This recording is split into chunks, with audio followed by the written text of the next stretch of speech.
19h45 sur BB24. Mesdames, Messieurs, bienvenue à vous, le sommet du journal. Hausse du prix du ciment depuis quelques jours. Les prix varient d'un dépôt de vente à un autre.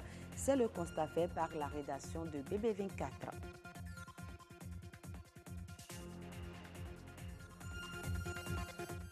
Les femmes, socle du développement, sont peu valorisées malgré leur apport à l'économie nationale.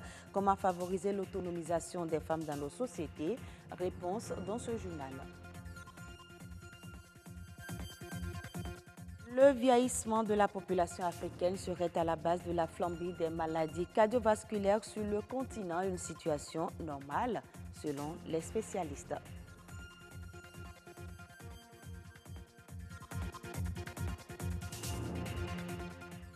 Et ils ont l'impression que le gouvernement reste sous leur situation. Eux, ce sont les revendeurs de ciment. Toute cette semaine, les prix du ciment ont varié d'un dépôt de vente à un autre.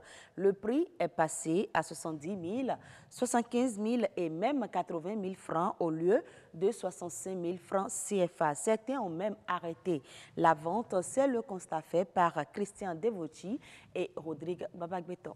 La situation est de plus en plus inquiétante. La tonne du ciment n'a plus un prix fixe au Bénin, du moins depuis ce 9 avril. À Cotonou, les grossistes se refusent à tout commentaire devant nos caméras. Il aura fallu plusieurs négociations pour que ce détaillant accepte de s'ouvrir à nous. Dans son dépôt de vente, comme dans beaucoup d'autres dans la ville, à peine quelques paquets de ciment. Avant, c'était à 66 000. Ça fait 3 300 le paquet. Ça fait 66 000 francs la tonne. Mais actuellement, nous sommes dans la fourchette de 68-69. Parce que nos grossistes aussi ont augmenté au moins de 1500 ou bien de 1000 francs. Et nous aussi, on doit aussi ajouter le déchargement. Donc, l'action appelle la réaction. Il y a d'autres dépôts qui sont peut-être à 75, à 118, à 80.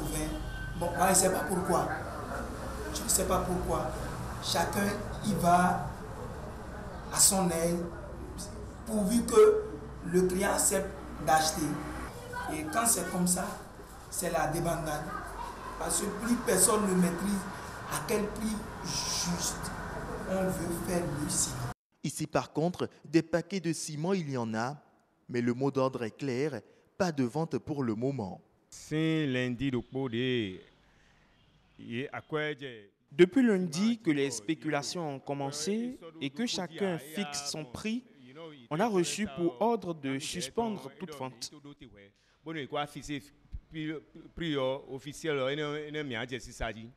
Depuis une semaine, on nous appelle de la direction pour dire que les prix du ciment ont augmenté. Les prix ont augmenté. À combien il faut faire ça, on ne sait pas. On a fait le point des stocks que nous avons. On nous a dit de stopper les ventes pour le moment. Un client venu s'approvisionner en notre présence a du mal à cacher son désarroi. Mais c'est dommage, c'est dommage. C'est dommage en ce sens que je viens de parcourir près de 3 dépôts comme ça. Et dans tous les dépôts, c'est la même question, commissaire. On n'a pas reçu les ordres pour vendre ou ils attendent les ordres pour vendre. Subitement, ils ont augmenté le prix du ciment. Moi, je suis en chantier. Pour démarrer le chantier, ça fait une semaine, j'ai démarré le chantier, j'ai payé 3 tonnes. C'est à 64 000 francs qu'on m'a vendu la tonne. Subitement, avant-hier, j'apprends que le prix a augmenté jusqu'à 80 000. C'est venu d'où? Ce prix-là, cette augmentation est venue d'où? Une interrogation à laquelle nul n'a la réelle explication pour le moment. Ailleurs, la spéculation bat son plein, une situation que tous espèrent conjuguer au plus vite au passé pour un retour à la normale. Ce n'est pas normal à ces temps où la population souffre énormément. Donc nous demandons au gouvernement vraiment d'intervenir dans cette affaire pour que le prix revienne maintenant à la normale. Les femmes contribuent de façon significative à la suivi de leur communauté et à la croissance de leur pays en accomplissant un large éventail d'emplois et d'activités dans des secteurs peu valorisés. Comment favoriser l'autonomisation économique des femmes et quel en sera l'impact social? Reportage Marcel Arrossi. Au Bénin, comme partout dans le monde, des entreprises et des organisations mettent davantage l'accent sur l'autonomisation des femmes. Elles s'engagent à prendre des mesures pour exploiter leurs talents et maximiser leur contribution à la croissance économique. Mais la question se pose de savoir quel impact cette autonomisation pourrait avoir sur la société. En autonomisant les femmes, nous rêvons à ce qu'elles deviennent des citoyennes capables de participer au bien-être familial, à l'éducation des enfants, à leur santé et donc par ricochet au développement du Bénin.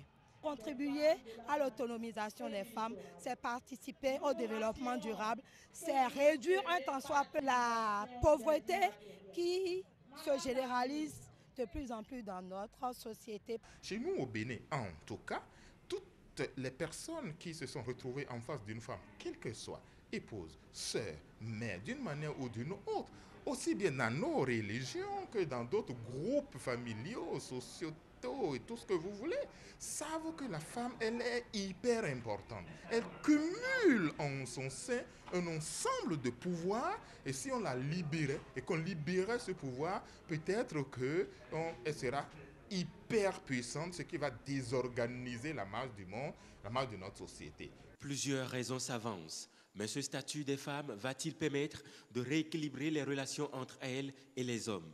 Non, c'est un slogan. Ce ne sont pas des études sérieuses, froides et objectives qui arrivent à ces conclusions. Ce sont des déclarations, ce sont des pétitions de principe, ce sont des décrets entre guillemets qui arrivent à ce niveau-là. Une fois qu'on aura fait ça, on aura créé une nouvelle société. On aura créé une société qui roule à plusieurs vitesses. Tant qu'on ne va pas rentrer dans les codes et dans les paramètres sociaux et qu'on déclarera, qu'on décrétera que pour une meilleure marche du monde, il faut rendre égales les relations entre hommes et femmes, on sera en face d'une société monde. Ça ne fonctionnera pas. Il ne s'agit pas de rééquilibrer les relations, il s'agit de faire en sorte que chaque membre de la communauté, hommes et femmes, participe de façon équitable au bien-être de la famille et de la société de façon générale. Le talent, la créativité et le dynamisme de l'ensemble de la population sont nécessaires à une croissance économique durable. Cependant, les femmes, selon l'Agence française de développement, représentent encore 70% des plus pauvres du monde. Parlons maintenant santé. Le continent africain connaît depuis quelques années une flambée de maladies cardiovasculaires, une situation normale qui serait due au vieillissement de la population africaine. Comment expliquer ce fait? Les précisions dans ce reportage signé Heureuse Danondé. Elles sont en recrudescence rapide. Elles provoquent plus de décès que toute autre cause de mortalité. Dans les pays en voie de développement, les maladies cardiovasculaires font encore plus ravage, soit plus des 3/4 de la mortalité dans le monde, selon les publications de l'OMS en date de 2015. Les maladies cardiovasculaires sont à l'origine de 14% de la mortalité totale au Bénin. Après les maladies infectieuses, les causes de décès maternels et infantiles, les maladies cardiovasculaires constituent le groupe le plus redoutable. Si nous prenons la tension trop élevée, près de 30% des Béninois ont une tension trop élevée. Et ceci est en partie en rapport avec des modifications de mode de vie. Un des facteurs de risque de maladies cardiovasculaires, c'est le vieillissement, c'est-à-dire l'âge. Le vieillissement, l'un des facteurs de risque des maladies cardiovasculaires, est inévitable. Ceci explique la flambée de ces maladies au sein de la population africaine. Nous savons que du fait de l'amélioration du système de soins de façon générale, les personnes vivent de plus en plus longtemps. Donc on est confronté à un problème de vieillissement de la population. Et ce vieillissement, qui est un événement heureux, s'accompagne quand même d'un certain nombre de problèmes qu'il faut prendre en compte et qu'il faut régler. Chez nous, le problème est un peu différent. Nos populations vieillissent et nous avons pu diminuer les maladies cardiovasculaires tout simplement en contrôlant la tension et en améliorant l'hygiène de vie des gens. Donc, ce que nous souhaitons, c'est arriver au même résultat au Bénin et dans d'autres pays d'Afrique de l'Ouest pour éviter toutes ces catastrophes. Aujourd'hui, les crises cardiaques ou infarctus du myocarde sont enregistrées de façon fréquente. Les populations doivent donc changer leur mode de vie pour une vieillesse saine. Parce que si nous maîtrisons bien l'hypertension artérielle, si nous vieillissons mieux, parce que nous avons des vaisseaux plus souples, si nous évitons les troubles du rythme de la conduction, les troubles du rythme, c'est des jargons médicaux, mais c'est que le cœur ne bat pas la cadence normalement, ou entre les différents détails du cœur, il n'y a pas une coordination. Ce qui peut être à l'origine de problèmes, la maîtrise de ces éléments nous permet effectivement de prévenir les maladies cardiovasculaires. Et dans le cas où on n'arriverait pas à prévenir les maladies cardiovasculaires, notre but, c'est de nous donner effectivement les moyens pour faire face et traiter les maladies qui vont apparaître avec le vieillissement. Les spécialistes des maladies du cœur et des artères de divers horizons se sont réunis au Bénin pour réfléchir aux défis qui s'imposent à eux face au vieillissement de la population africaine. Du Bénin, le Ghana lancera son premier cycle d'octroi de licence d'exploration pétrolière au dernier trimestre 2018. Ce cycle mettra en lumière 6 blocs offshore. Les autorités ghanéennes locales en sont arrivées à cette décision car plusieurs industries majeures ainsi que de nombreux producteurs indépendants ont affiché leur intérêt pressant pour l'acquisition de droits d'exploration dans l'offshore. Avec actuellement près de 200 000 barils par jour, le Ghana veut devenir un important producteur de pétrole sur le continent d'ici à 2020. Le boom pétrolier qu'il connaît actuellement apporte un nouveau souffle à l'économie qui a enregistré une croissance de 8,5% en 2017, la plus forte croissance en 5 ans. En Afrique du Sud, la taxe sur les boissons sucrées pourrait faire perdre 13 200 hectares de canne à l'industrie sucrière. Ce chiffre représente les 5% de la superficie récoltée. Cette perte est la conséquence de la taxe sur les boissons sucrées appliquée depuis le 1er avril dernier. Selon le directeur exécutif de l'Association sud-africaine de sucre, cette mesure, dont le principal objectif est la lutte contre l'obésité, souffre de nombreuses carences et devrait faire partie intégrante d'une vision plus globale du gouvernement sud-africain. L'Afrique du Sud produit environ 2 millions de tonnes de sucre par an, dont près de 75% sont commercialisés au sein de l'Union douanière d'Afrique australe, qui regroupe l'Afrique du Sud, le Botswana, le Lesotho, la Namibie et le Swaziland. La reconversion dans la filière d'ingénieurs informatiques est en marche aux États-Unis d'Amérique.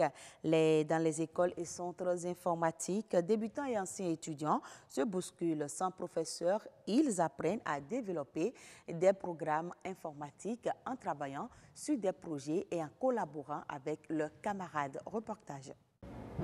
Chaque matin depuis 8 mois, Lee, 30 ans, passe la porte d'Alberton School, une école de code pour les débutants à San Francisco. Au programme aujourd'hui, débugger un serveur Internet. Tout ça est nouveau pour nous, nous sommes en territoire inconnu. Ici, pas de professeurs ni de cours magistraux. Les étudiants apprennent à développer des programmes informatiques en travaillant sur des projets et en collaborant avec leurs camarades. Un modèle que le cofondateur de l'école dit être en adéquation avec les besoins des entreprises. Il y a énormément de boîtes comme Apple, NASA, LinkedIn et Tesla qui sont à la recherche de talents. Aujourd'hui, il y a un manque de plus d'1,5 million d'ingénieurs informatiques aux États-Unis. Il y a des institutions pour avoir une éducation de qualité, comme les Ivy League, mais qui sont réservées en fait à une élite. Et la Alberton School se place comme une alternative. La formation de 2 ans est gratuite, mais lorsqu'ils auront trouvé du travail, les anciens étudiants devront reverser 17% de leur salaire pendant 3 ans à l'école. Avant de reprendre des études d'informatique, Lee était prof de yoga en Arizona. J'ai commencé à réfléchir à mon avenir. Je pensais acheter une maison, peut-être fonder une famille.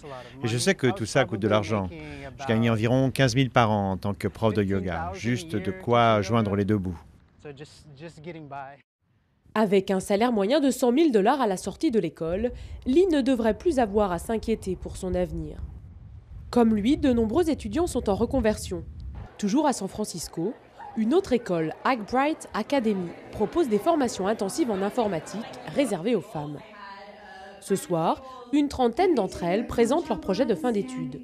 Et c'est la fin de ce journal, mesdames, messieurs. Merci de l'avoir suivi. Très bonne suite de nos programmes.